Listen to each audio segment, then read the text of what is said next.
Madappally block പഞ്ചായത്തിന് കീഴിലെ 5 പഞ്ചായത്തുകളിലായിട്ടാണ് ബന്ദികൾ ഇങ്ങനെ പൂത്തുലഞ്ഞു നിൽക്കുന്നത്. ബ്ലോക്ക് പഞ്ചായത്തും കൃഷിവകുപ്പും ആവശ്യമായ സഹായം നൽകിയപ്പോൾ വീട്ടമ്മമാർ ബന്ദിത്തൈകൾ നട്ട് പരിപാലിച്ചു. നാലുകോടി കൃഷി ഓഫീസിൽ കയറിയ ഈ ബന്ദി പൂവിൻ്റെ വിത്ത് കിട്ടുമെന്ന് അവരോട് ആദ്യം ചോദിക്കുന്നത്. നമുക്കിതിനെപ്പറ്റി ഒന്നും അറിയില്ല. അപ്പോൾ അവിടുത്തെ സാറ് മാഡം എന്നോട് പറഞ്ഞു. അവർക്ക് വലിയ സന്തോഷമായി. ഞാൻ അങ്ങനെ ആദ്യമേ ചോദിച്ചപ്പോൾ തന്നെ പറഞ്ഞു, ഇവിടുന്ന് നമ്മൾ വിത്തല്ല കൊടുക്കുന്ന തൈയാണ് കൊടുക്കുന്നത്. അപ്പോൾ നിങ്ങളുടെ കുടുംബശ്രീയുടെ പേര് എഴുതി രജിസ്റ്റർ ചെയ്തിട്ടേക്കാൻ പറഞ്ഞു. അങ്ങനെ ഞങ്ങൾ പേരെഴുതി അവിടെ ഇട്ടു. പിന്നീട് ഞങ്ങൾ ട്രെയിനിങ്ങിന് 2 ക്ലാസ് ഞങ്ങൾക്ക് തന്നവർ പിന്നെ ഞങ്ങൾക്ക് അതിന് വേണ്ടുന്ന തൈകൾ തന്നു. മഞ്ഞയും ഓറഞ്ചും നിറത്തിലുള്ള പുഷ്പങ്ങളാണ് ഇങ്ങനെ പൂത്തുലഞ്ഞു നിൽക്കുന്നത്. ഇങ്ങനെ അല്ലായിരുന്നു, കുന്നുപോലായിരുന്നു നിന്നത്.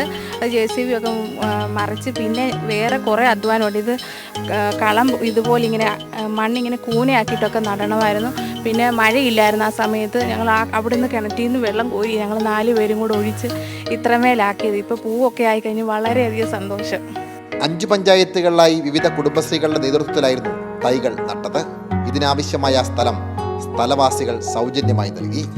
സംസ്ഥാന സർക്കാരിൻ്റെ സ്ത്രീ ശാക്തീകരണവുമായി ബന്ധപ്പെട്ടുള്ള പ്രോജക്റ്റാണ്.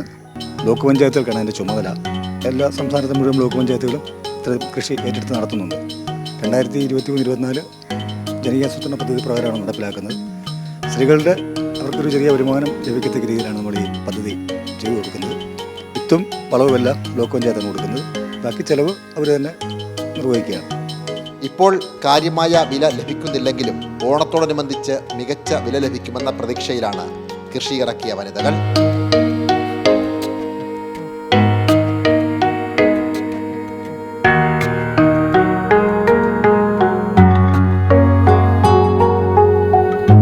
ക്യാമറമാൻ സാംജിത് ആർപ്പുക്കരയ്ക്കൊപ്പം സനോജ് സുരേന്ദ്രൻ, കൈരളി ന്യൂസ്, കോട്ടയം.